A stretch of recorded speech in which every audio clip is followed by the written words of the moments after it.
visión o su forma de observar el judaísmo no es tan fuerte como los ortodoxos o los ultra ortodoxos o los ultra ortodoxos como son el pueblo Haredi. Es tan complicado. Hay tantas personas que tienen sus intereses invertidos en poder accesar este pedacito de tierra.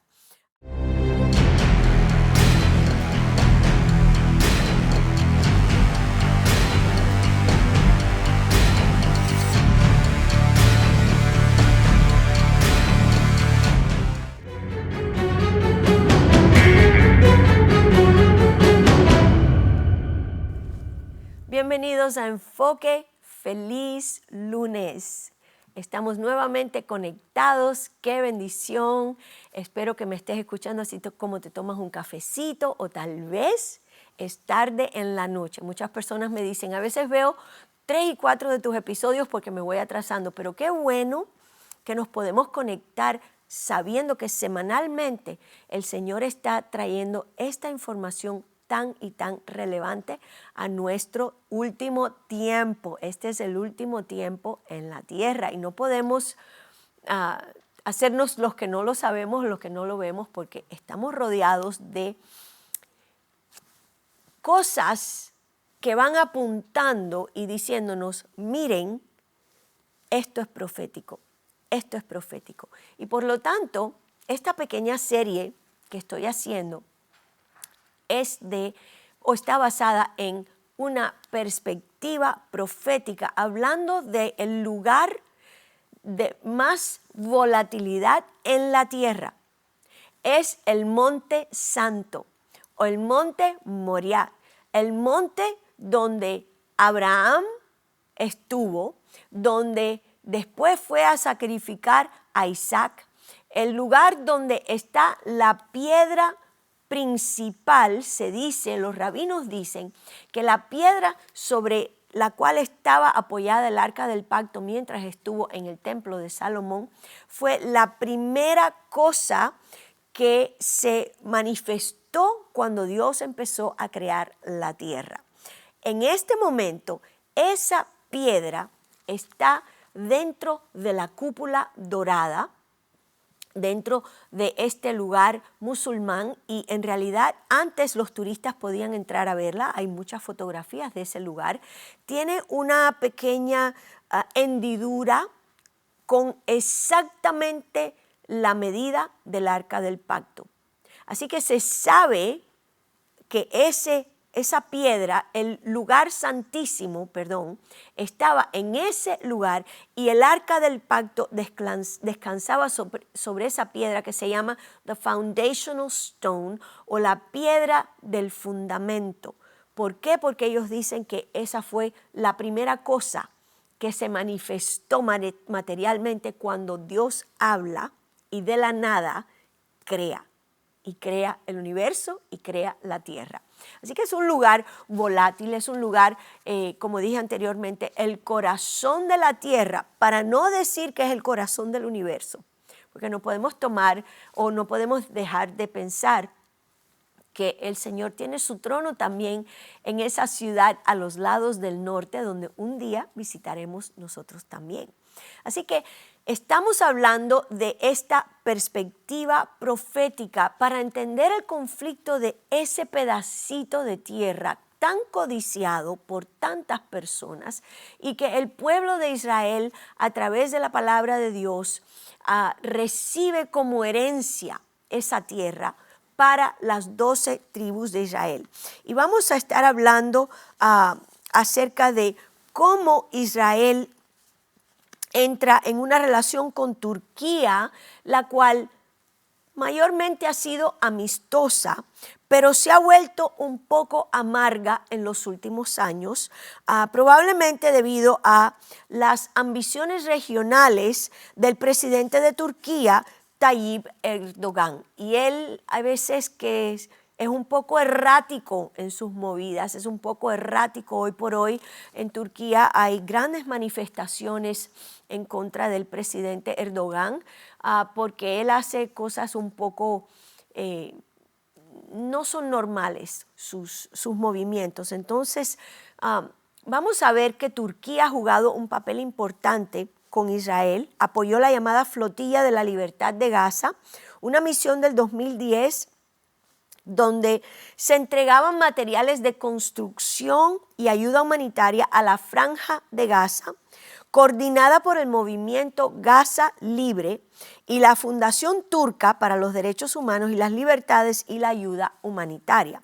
Sin embargo, dado que Gaza ha estado bloqueada por Israel y Egipto desde el año 2007, la ayuda normalmente se entrega a Israel y luego se transfiere a las autoridades palestinas. Y uno de los problemas o de las cosas que hemos visto que ha causado gran fricción en este tiempo actual es que Israel tiene la habilidad de bloquear la ayuda humanitaria que entra en Gaza. Y tal vez muchos de nosotros, si oímos noticias izquierdistas o noticias que no son necesariamente buscando el corazón de Dios, vamos a decir, qué gente tan mala. Y en realidad no es bueno que se bloquee la ayuda humanitaria, hablemos claramente, porque hay infelices, hay niños, hay ancianos que están fuera del conflicto que está rugiendo entre el pueblo de Israel y el pueblo musulmán en este tiempo. Sin embargo, Israel tiene esta ficha, digamos, que la utiliza según la necesita, por ejemplo, para asegurarse de que los rehenes que fueron capturados desde la fecha de octubre 7 del 2023 y utilizan esta ficha, por así decir, para tratar de conseguir algo y que esos rehenes sean dejados en libertad y entonces volver a continuar con la ayuda humanitaria. Y desde un punto de vista, claro que está mal, pero también tenemos que entender que hay muchas personas que no tienen por qué estar sufriendo en esos túneles donde ellos están siendo torturados, donde ellos no han sido expuestos a la luz por meses, no se pueden bañar, no tienen higiene, no tienen medicinas, no tienen alimentos. O sea, es una cosa tan complicada, mis hijos, que solo nos queda orar, no solo por el pueblo de Israel, sino también por el pueblo musulmán, ¿verdad? Para que Dios toque los corazones y el Señor ayude a esta familia, porque esto es un conflicto de familia que rige cada vez más y más fuerte.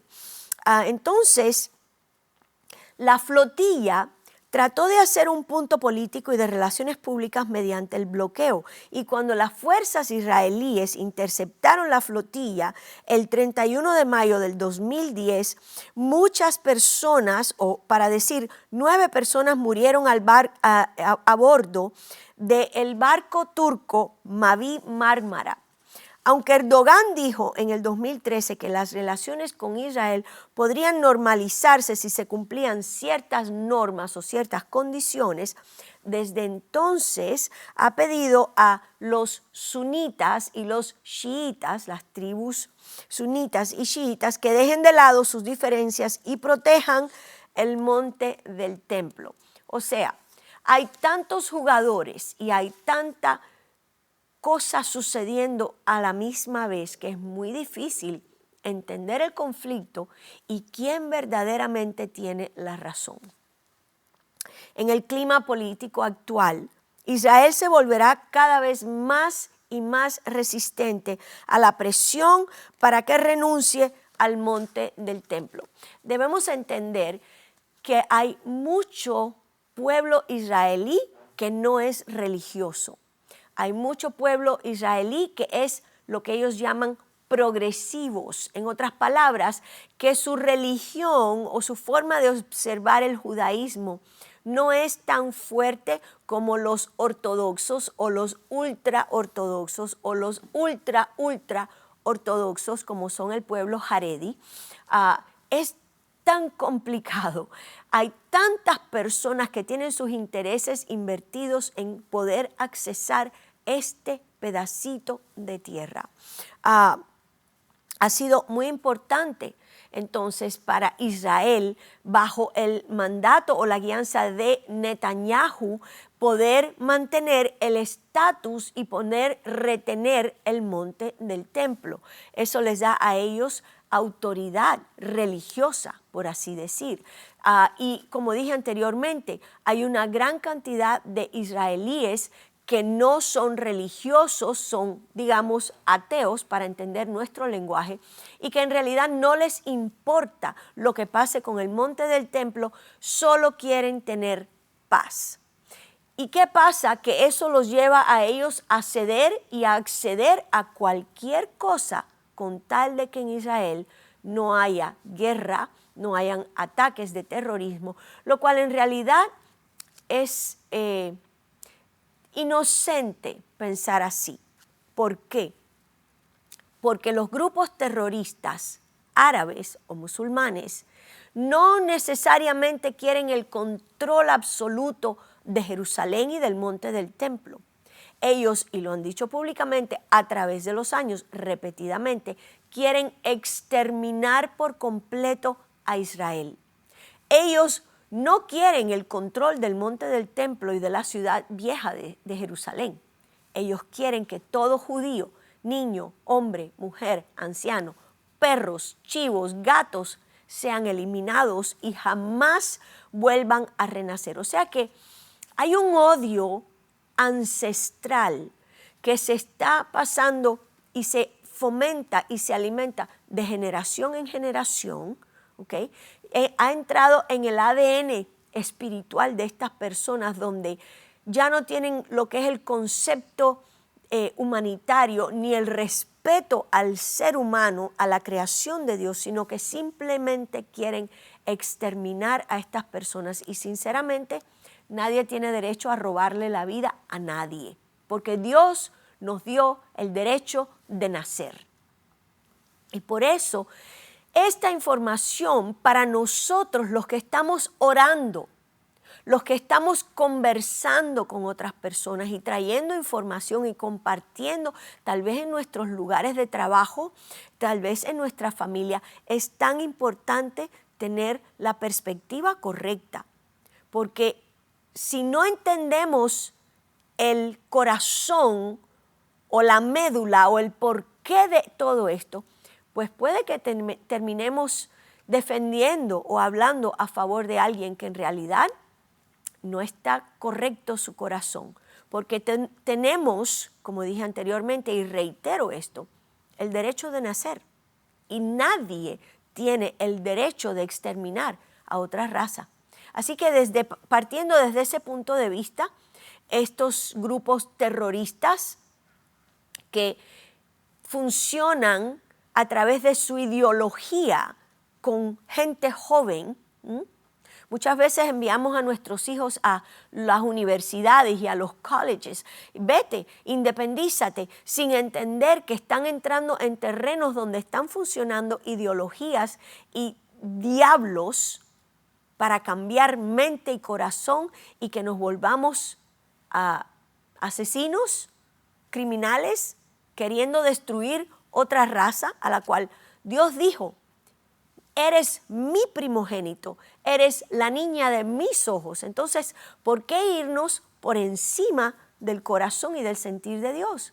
Como dije anteriormente, cuando hablamos de este conflicto, necesitamos tener en cuenta cuál fue el designio, el diseño y el corazón del Padre para con este pueblo.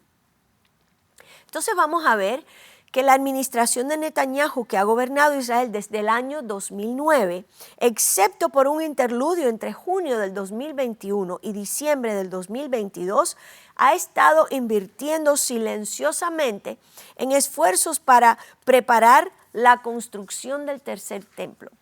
Este no es el templo milenial de Cristo.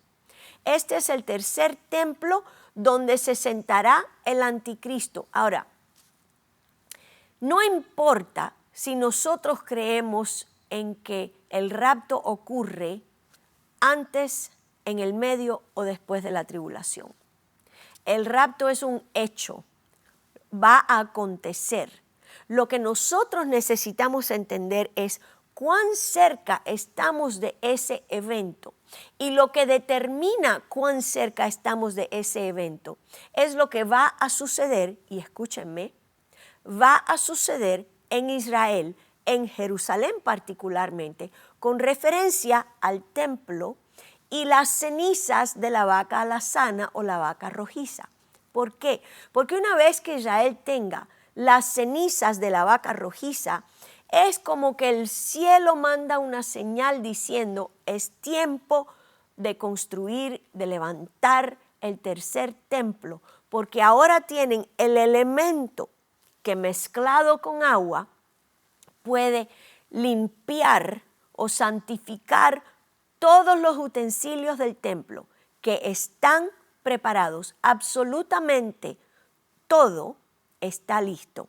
El Sanedrín está oficiando, ya tienen el sacerdote que puede hacer no es un sacrificio, es una ceremonia para quemar las cenizas de la vaca alazana o para obtener las cenizas de la vaca alazana. Ya tienen los sacerdotes, están practicando hace varios años de todos los rituales según se llevaban y se observaban en la Torá. Como que se cierra un ciclo. Israel regresa a reinstituir el sistema sacrificial. ¡Qué ofensa para el Cordero de Dios que quita el pecado del mundo! O sea, que ellos mismos están trabajando arduamente para doble engañarse. ¿Por qué? Porque no reconocen al Mesías. Él fue el sacrificio perfecto, el holocausto principal que se ofreció delante del Padre. El Padre acepta su sacrificio. Él bien lo dijo, este es mi Hijo amado en quien tengo complacencia. Y ahora Israel, por así decir, cierra el ciclo y regresa a reinstituir el sistema sacrificial. Pero ¿qué pasa? Que la palabra en el libro de Apocalipsis es bien clara. 3 años y medio después que se firma, ese acuerdo de paz, el anticristo mueve su cuartel general de donde está, en el área de uno de los países árabes, porque quiero decirles que Donald Trump, aunque te disguste mucho esto, no es el anticristo. El anticristo viene de una cepa árabe, babilónica, para ser bien exacta. Entonces, ¿cómo nosotros sabemos que estamos cerca? Vamos a ver cómo ese anticristo, esa personalidad tan ecuánime y tan especial, tan carismática, que se ha ganado el corazón de toda la tierra, de todos los gobiernos, viene ahora y mueve o muda su sede política para el templo y entra hasta el lugar santísimo. Y ahí es donde el pueblo de Israel abre sus ojos, según la Escritura, y se dan cuenta de que este hombre es un impostor. Pero ya están invertidos. Ya entró al templo y se apoderó de ese lugar. Y de ahí en adelante, después de esos primeros 42 meses, es cuando viene o comienza a rugir la gran tribulación. Entonces nosotros tenemos que entender que este tiempo es un tiempo crítico porque estamos a un pelo, por así decir, de que se efectúe esa ceremonia de la vaca alazana que le va a dar una señal al rabinato en Israel de que es tiempo de levantar el templo. ¿Y quién los podrá detener? Escrito está. Eso va a acontecer.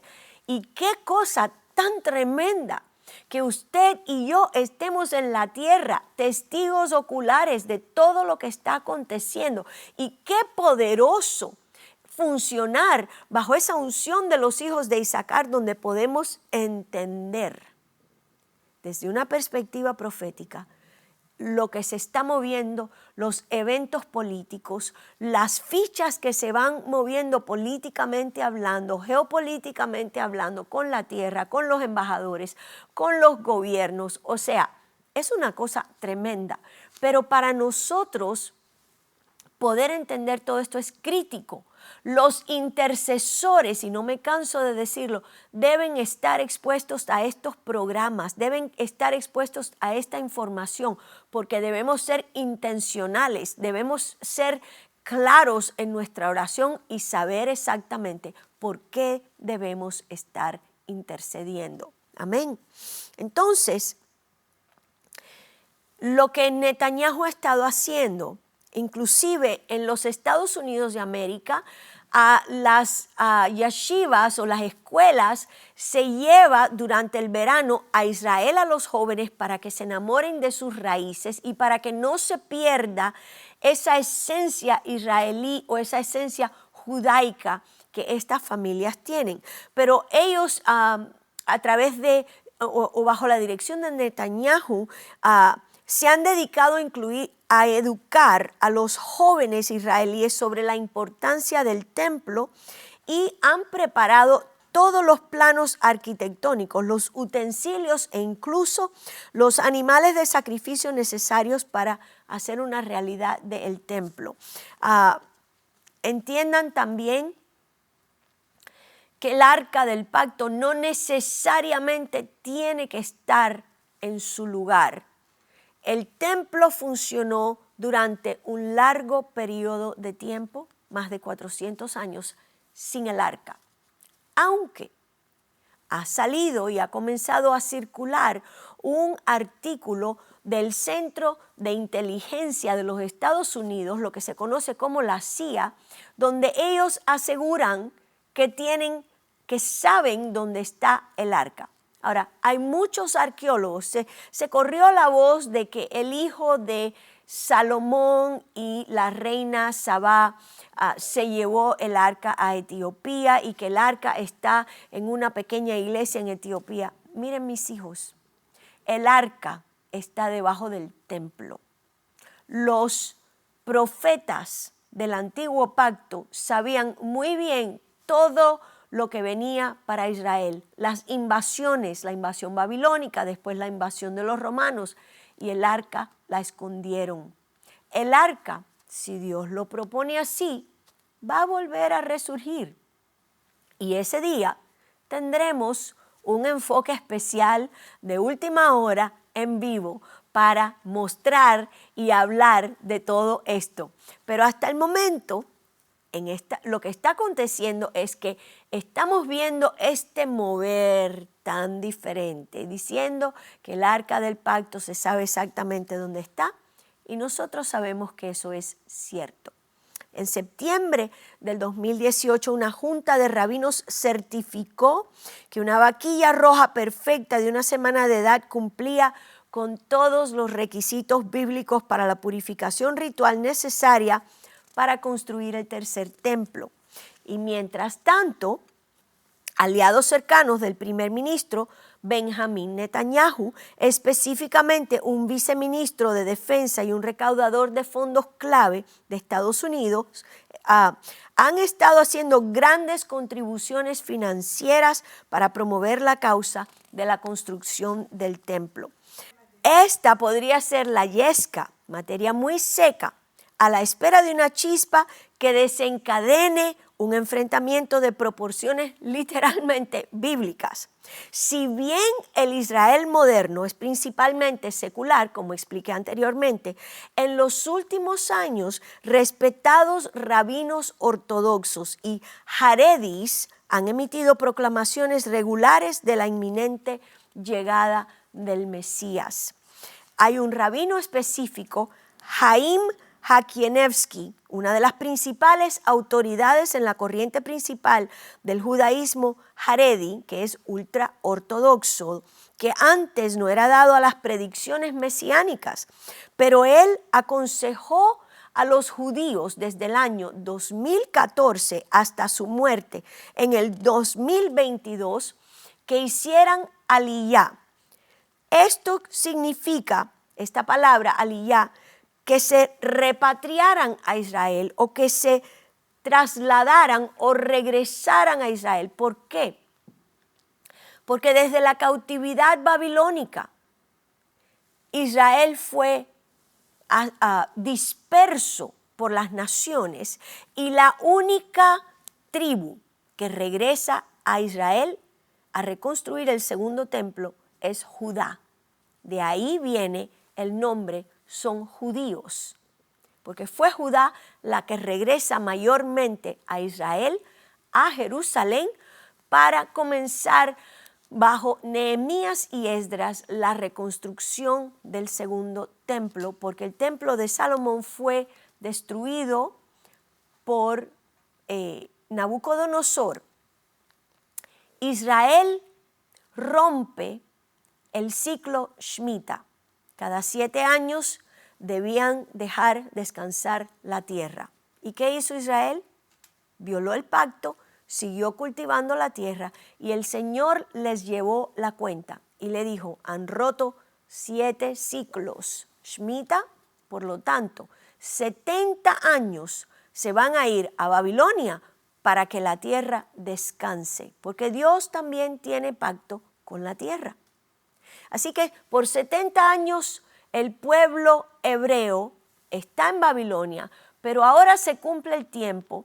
Los profetas sacan la cuenta y saben que el tiempo está cerca y comienzan a preparar el corazón del pueblo para salir de Babilonia. ¿Y qué pasa? Judá regresa, pero el resto se va a las naciones. Por eso hay pueblo hebreo en su ADN en todo el mundo, incluyendo Latinoamérica. ¿Y qué pasa? Que ahora estos rabinos están haciendo un llamamiento a estas tribus y diciéndole, Aliyá, regresen a su tierra. ¿Y saben qué ha pasado?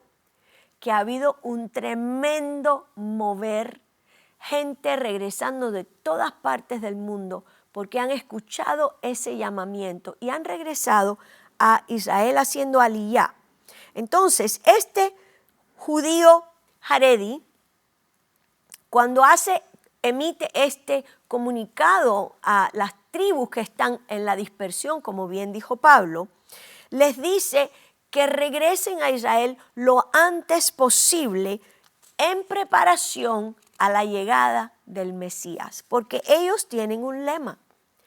Si lo levantamos o si lo construimos, Él regresará. ¿Qué cosa levantamos o reconstruimos? El templo, el tercer templo. Porque como ellos no saben que el Mesías ya vino y murió por sus pecados, ellos están esperando que el Mesías venga a la tierra. Y por eso su lema, si lo construimos, Él regresará. También dicen el próximo año en Jerusalén. Qué tremendo. Cabe señalar que este rabino, Kanievsky, predijo la llegada del Mesías en el primer año después del ciclo Shemitah. Ahora, estos ciclos Shemitas no se puede reanudar el conteo hasta que las 12 tribus estén viviendo en la tierra de Israel. Ellos están ansiosos por reanudar todos estos rituales y todas estas cosas que vienen del antiguo pacto.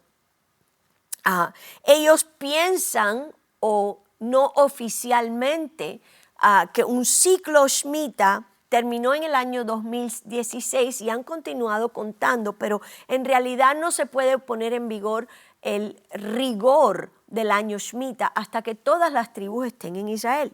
El punto no es si él tenía razón o no, es que esto es lo que se les está enseñando ahora a los judíos religiosos en este momento y lo que muchos de ellos creen. Entonces, las acciones de unos están determinadas por las creencias de ese uno. Por lo tanto, da sentido o dar sentido al fin de los tiempos que culmina en una batalla que hace temblar la tierra en Jerusalén, requiere comprender al menos un poco de lo que los judíos creen sobre los últimos días.